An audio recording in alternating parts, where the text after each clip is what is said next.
Hello guys, welcome back RS Education. Today study class 10th subject maths chapter number 14 probability. Guys, आज हम इस chapter की exercise 14.1 करेंगे जिसमें हमारा क्वेश्चन नंबर फर्स्ट है गाइस इससे पहले पिछली वीडियो में मैंने आपको इस चैप्टर के सारे जो फॉर्मूले अप्लाई होंगे उसकी वीडियो अपलोड कर दिया है गाइस। अगर आपने नहीं दिखाए तो प्लीज़ जाके देखिए। चलिए स्टार्ट करते हैं गाइस हम लोग question number 1।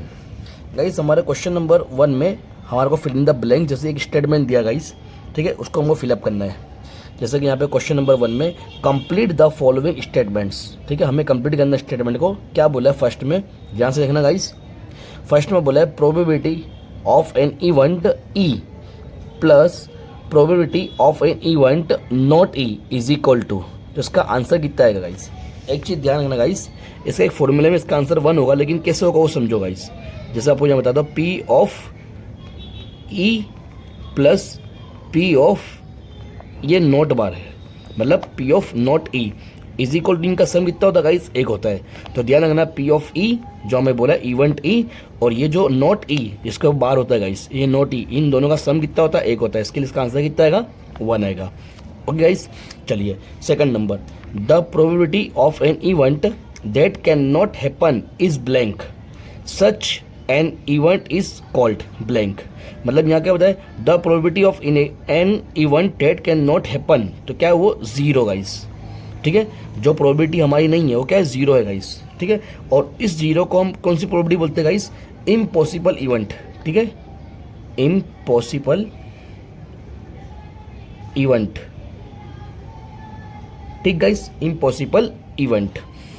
Third number guys बोला है the probability of an event that is certain to happen is, अब याद रखना सर्टेन की बात करें गाइस, सर्टेन मतलब हमारा 1, प्रोबेबिलिटी का आंसर कितना होता है, हमेशा 1 होता है गाइस, ठीक है। और such an event is called, और इसी प्रोबेबिलिटी को हम क्या बोलेंगे, पॉसिबल इवेंट, ठीक है गाइस, पॉसिबल इवेंट।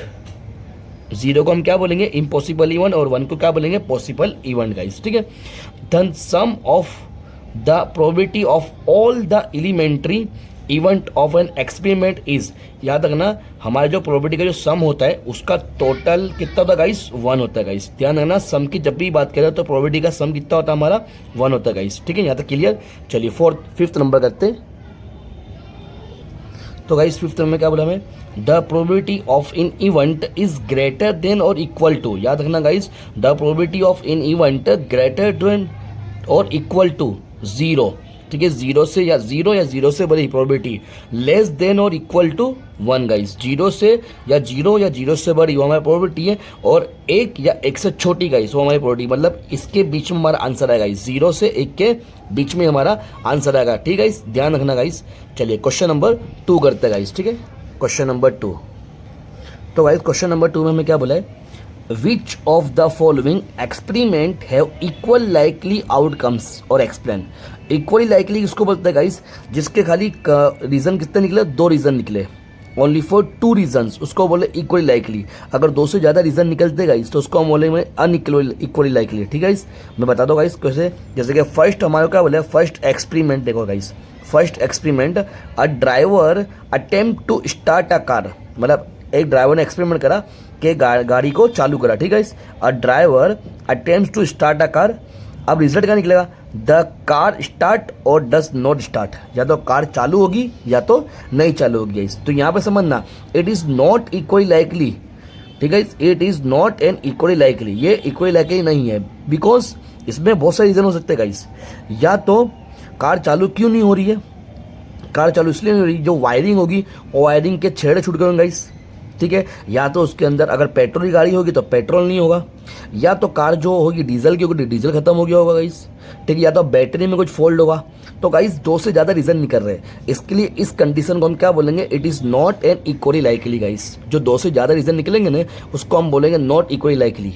ओके, अब आगे बढ़ते गाइस, सेकंड नंबर देखो गाइस, सेकंड नंबर में क्या बोला है, experiment a player attempts to shoot a basketball, a player attempt to shoot a basketball, एक प्लेयर ने क्या करा, शूट करा, ठीक है, बास्केटबॉल को। सो रिजल्ट क्या निकलेगा शी या ही, या तो लड़की या लड़का शूट और मिस आउट द शॉट्स, या लड़का या लड़की उसको मिस कर देता है गाइस शॉट्स को। तो ये भी क्या, it is not equally likely. क्यों?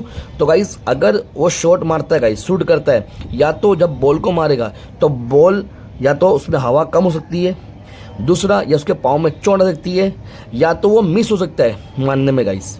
ठीक है, इसके भी 2 से ज़्यादा रीज़न है गाइस। ठीक है, तो उसके रीज़न क्या देंगे, it is not an equally likely event as it depend on the player's ability and there is no information given about it.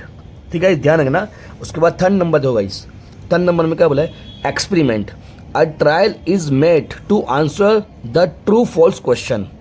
ठीक है, मतलब एक ट्रायल हो रही है गाइस, इसमें हमें आंसर देना है, और आंसर क्या है, ट्रू और फॉल्स होंगे गाइस। ठीक है, उसके क्वेश्चन होंगे। अब रिजल्ट क्या निकलेगा, द आंसर इज राइट और रॉन्ग। ठीक है, मान के चलो अगर हमारे एग्जाम हो रही है गाइस, ठीक है, स्कूल की एग्जाम हो रही है और वहाँ पे हमें एग्जाम दे रहा है पेपर को, तो या तो हमने उसको सही लिखा होगा गाइस तो उसको क्या आंसर मिलेंगे, हमें राइट मिलेंगे, या तो गलत लिखा होगा तो रॉन्ग मिलेंगे गाइस। ठीक है, तो इसमें 2 ही कंडीशन हो रही है गाइस। ठीक है ना, या तो हमारा हमने राइट लिखा होगा तो आंसर राइट होगा, और अगर हमने रॉन्ग लिखा तो रॉन्ग होगा गाइस। ठीक है, इससे ज़्यादा कोई रीज़न होगा नहीं गाइस। ठीक है, तो it is an equally likely event guys, ये इक्वली लाइकली गाइस। ठीक है, इसमें 2 रीज़न है। दूसरा 4th number, experiment a baby is born. ठीक है, एक्सपेरिमेंट क्या है, एक बेबी का जन्म हुआ है।